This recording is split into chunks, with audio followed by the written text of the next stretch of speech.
Yep, my apologies. I'm filming yet another video from the back of my tailgate in my shed. But I thought, nah, stuff it. I might film just a quick video. I always say quick video, then it goes for friggin' half an hour. But no, I just thought I'd show you just a bit of just real basic maintenance that I sometimes do. I don't do it too much, maybe once every couple of months or something. Just the things that I go over and just little things that I clean and stuff. But it's pretty simple sort of stuff, but yeah, I'll show you what I do anyway. So I'll start off with the drawers. I've already taken that one out, obviously. This is the good thing about when you have drawers. I still use these clear top bags in there to keep things contained rather than just having like shit just going all over the place while you're driving. Still keeps things organised and categorised. I've already made a video though about what I take and all that sort of stuff, so I won't boys with that. But this, it also makes it easier for doing stuff like this. For when it comes to, you know, I'll show you how I actually take the drawer out rather than taking heaps of little bits and pieces out. Yeah, the drawer's basically empty just from taking two bags out. That's it. A couple of bits and pieces in there which can stay in there. It's just to make it a bit easier.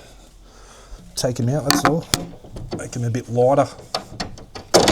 Yeah, you would have seen the badge on these. These are just those XDM drawers from BCF. Just got two latches at the back there which lock it in, stop it from sliding all the way out until you actually want to. But yeah, that's simple. So that's it, good to go. That's one thing I like about these drawers actually. Being modular, that's how they have been able to stack like that and bolt together. It's got all the holes already in position, ready to go. It's not like you don't have to custom drill any holes or anything like that. And yeah, once the drawers are out, you can get to everything that you need to for, you know, your maintenance. Yeah, don't listen to anything I say. I'm only showing what I do. I'm definitely not telling people, oh yeah, this is what you should use. I'm just going to spray it with good old inox. See, there's probably someone watching thinking, no, why would you use that? I've read up on it. It seems to be pretty good stuff, or good enough for this anyway. So yeah, I'll just give each bearing a little spray. And it's good having your drawers out because you could see if there's any crap might have fallen out of your drawer which could, you know, jam it up or something. So yeah, it's pretty handy just with how simple it is to take the drawers out. But yeah, I'll do that first, start with the drawers.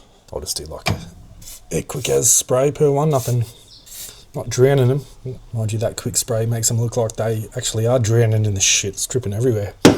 Bloody hell, you'd think it'd be enough ventilation having the front and the back of my shed opened up, but I already feel like I'm getting high. Not complaining either. So yeah, just give them a quick little wipe down. I can't really reach the back ones, but I really don't care, that's fine. Yeah, there's stuff all anyway. It's not like I went too excess on them or anything like that, so that'll do. Right, slide the drawers back in.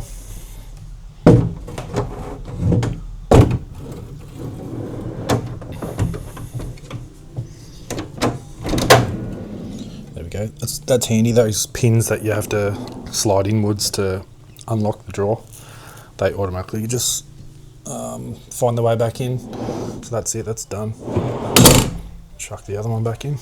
I like doing stuff like that. I've got a bit of OCD with like looking after, well, pretty much everything I've got, without going too overboard. Like that, how long did that take? It was quick as. Actually took an hour. I just edited the shit out of it. But no, it really doesn't take much to do little things like that. And yeah, they're not expensive drawers or anything like that.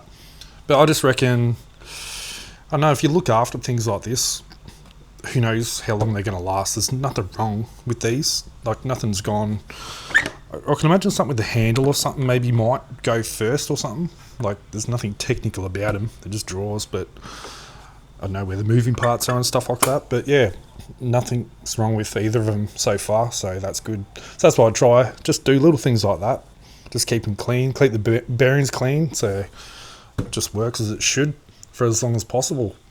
And it's also the best time to go through your stuff because, like I said, I really don't go away all that much. I do want to go away more. I'd like to try and aim for at least once a month. Would be good, I reckon. Even coming into winter, to be honest, winter's one of my favourite times to go away, because it's a lot quieter for one thing, and yeah, I don't mind the cold. If you come prepared for it, it's actually quite nice. It's easier to warm up than it is to cool down, that's for sure. Another thing I love doing is actually going through my drawers and seeing what's in there, and especially after you've just done a trip, just go through and see if you didn't use something, or if there's something in there you know you like realistically you're never going to use, you're better off just taking it out.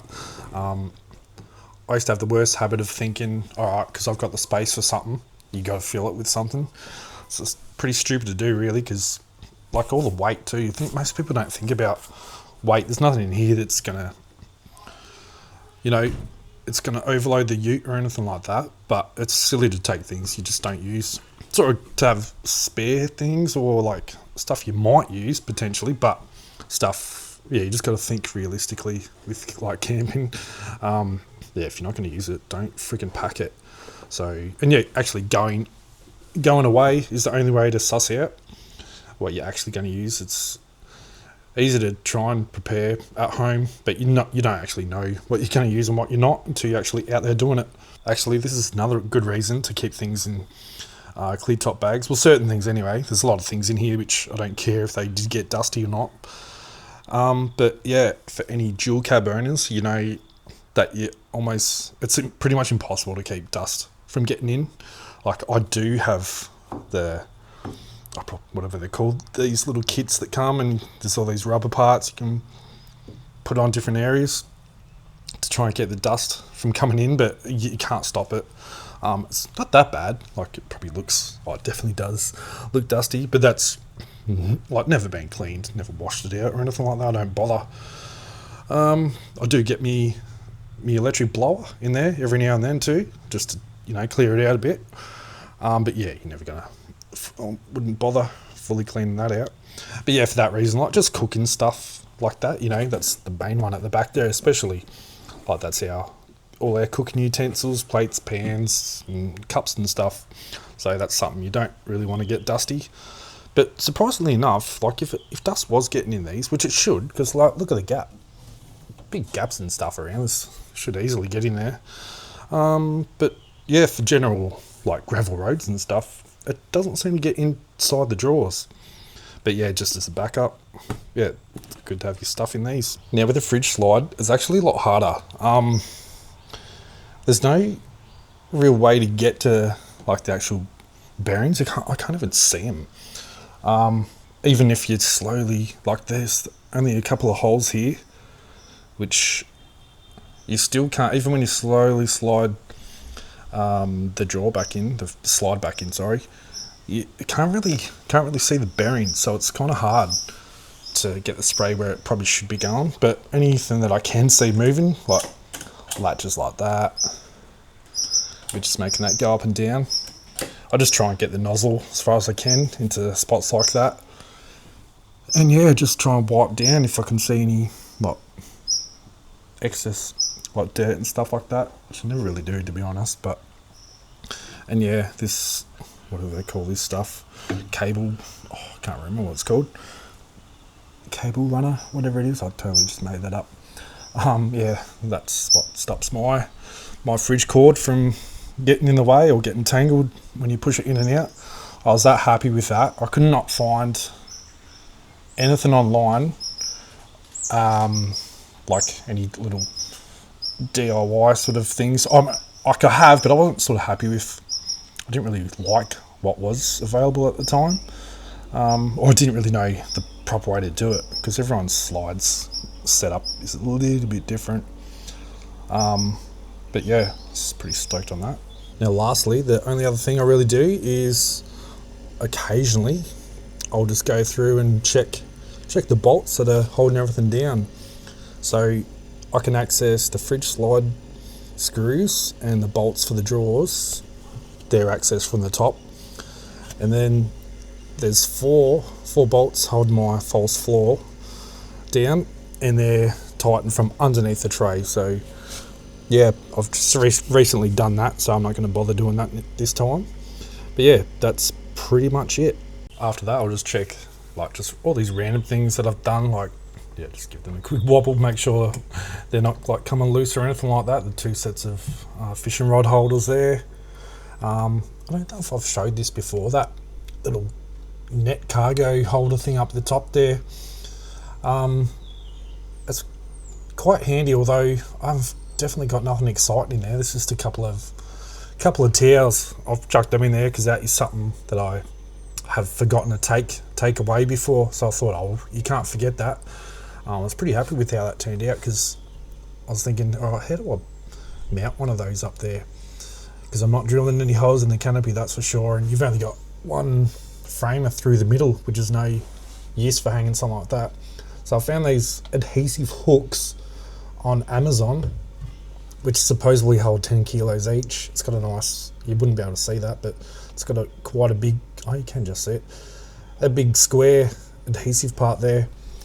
And obviously hanging it by the hooks, which I originally did, it was hanging a little bit too low. You can't really judge it from there, but when you looked through the rear view mirror, you could just see a bit of the sag in the net, and yeah, I didn't want that, so I wanted a nice clear view. So I've just chucked a washer. It's a bit hard to see probably, but yeah, chucked the washer on top of the bolt, and the strap goes around. It stops the strap from sliding down past that point, so it's sitting a lot higher now, which is good, and that worked out perfect. It has not dropped down. It's only been like a couple of weeks so far. I'm sure those adhesive things will eventually give way, no doubt. Then I'll just get some more. But yeah, that worked out awesome. So I don't know if I think of anything more useful to put in it. It's there, ready to go. On to the top of the ute now. And yeah, just every now and then I'll just check these, because they don't have spring washers, or I didn't use Loctite or anything like that, which I should have done really. But yeah, everything seems to be staying really tight. When I first installed this, I remember after the first drive on a bit of a rough road coming home, and they weren't like super loose or anything, but yeah, I did just need to tighten a few of them a little bit, but since then it's been no worries at all. So yeah, that's pretty much all I do. It only takes probably half an hour when I'm not filming, so it's just worth doing. Yeah, you wouldn't want to find out the hard way, especially the stuff on the outside of your ute, like awnings and stuff like that. If something like did come loose over time, and I'm sure it'd be that rare. I know it has happened. I've seen videos of people talking about it on YouTube and stuff like that. Yeah, something flying off, and like if it was to hit another car or something, it'd be a bloody nightmare. So just doing little things like that, yeah, just to avoid things like that happening. And yeah, it's just good to look after your gear, just to make it last as long as possible. Like the stuff I've got, like the drawers, for example, like I was saying, yep, not expensive, but if I can look after them, who knows how long they're going to last. Next minute, bloody gets jammed up and stops working next week. That was the fakest laugh. But I guess with the cheaper stuff, you probably need to look after it a bit more, because it's probably not built to last, like really. So yeah, if you can do that yourself, yeah, should last you ages. I was just thinking to myself, this could have actually been a 20-second video and just said, yep, I'll just go through my whole ute, tighten every bolt, spray me bearings and stuff, and yeah, that'll do. But nah, had to show off just like every other YouTuber. So if you got any questions related to this sort of stuff, don't ask me, because I don't know what the hell I'm doing. I just wing. I've winged everything that I've done in this ute. It slowly keeps growing. I've done little piece by piece, and changed a few things, but yeah, I don't really know what I'm doing. I'm no handyman, that's for sure. And as always, if anyone's got any suggestions of things I could be doing better, like with the maintenance side of things, yeah, feel free to leave it in the comments. I probably won't listen because I'm a stubborn little shit who likes to do things his own way, but yeah, you can have a go anyway. Alright, I'm going to stop crapping on now. Have a good one. See you soon.